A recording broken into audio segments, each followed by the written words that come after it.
औज़ुबिल्लाहिमिनश्शैतानिर्रजीम बिस्मिल्लाहिर्रहमानिर्रहीम अस्सलातु वस्सलामु अलैका या रसूलल्लाह व अला आलिका व अस्हाबिका या हबीबल्लाह। नाज़रीन, मैं हूँ आपका मेज़बान सरदार मुमताज़। नाज़रीन, अमेरिका को और इसराइल को ईरान के हाथों बुरी तरह शिकस्त का सामना करना पड़ा है, और वो वजूहात क्या हैं कि एक तरफ तो अमेरिका जो है सीज़ फायर का दावा करता है और दूसरी जानब इसराइल के हाथों जो है वो ईरान पे हमले करवा रहा है। तो ये दोनों बातें मुतज़ाद हैं, जिसकी वजह से अमेरिकन जो है उसकी पॉलिसी सामने आती जा रही है और पूरी दुनिया में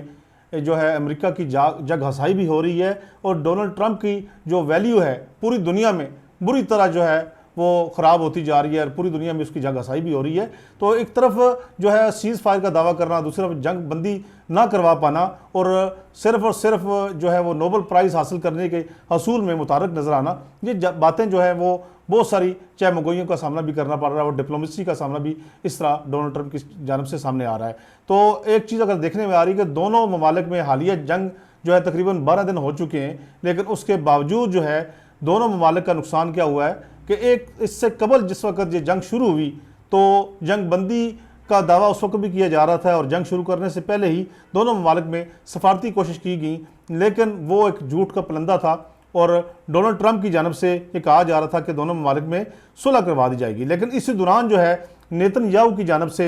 जो है ईरान पर हमला किया गया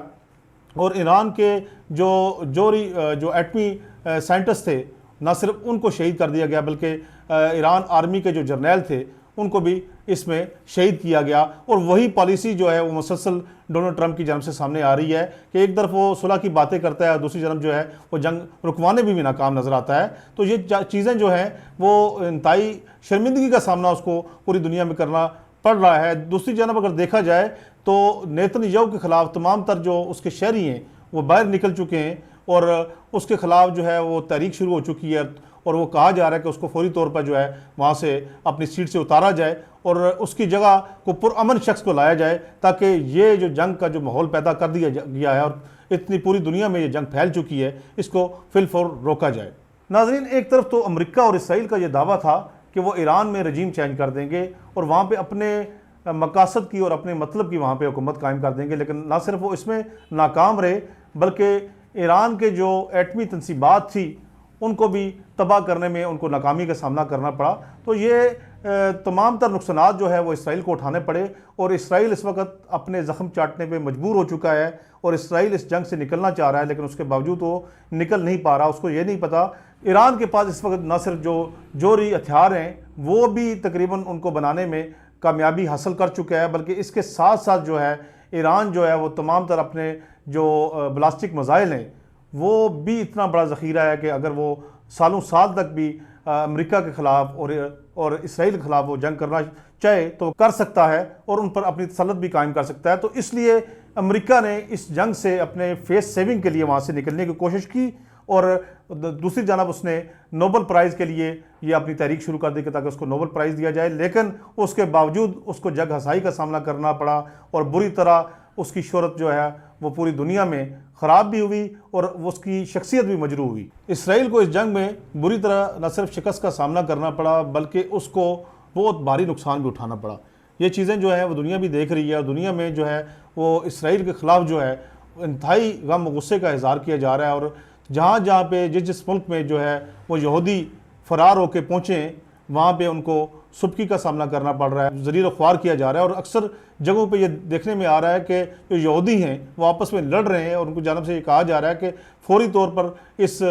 जो जंग है इससे उनको निकाला जाए और मुल्क को पुरअमन किया जाए। लेकिन उसके बावजूद जो है जो इसराइल जो हरकत कर चुका है और जिस जंग में वो दाखिल हो चुका है उससे निकलना नामुमकिन नज़र आता है। और जो डोनाल्ड ट्रंप हैं उनकी शख्सियत भी मुतनाज़ा हो चुकी है और जिस तरह वो नोबल प्राइज़ हासिल करने के लिए कोशिश हैं लेकिन उसमें भी वो नाकाम होते नज़र आ रहे हैं, जबकि इससे कबल पाकिस्तान हुकूमत की जानब से भी उनको नोबल प्राइज़ देने के लिए ऐलान किया गया था नामज़द करने के लिए, जबकि इंटरनेशनली भी उनको ये कहा गया है कि उनको नोबल प्राइज़ दिया जाए। लेकिन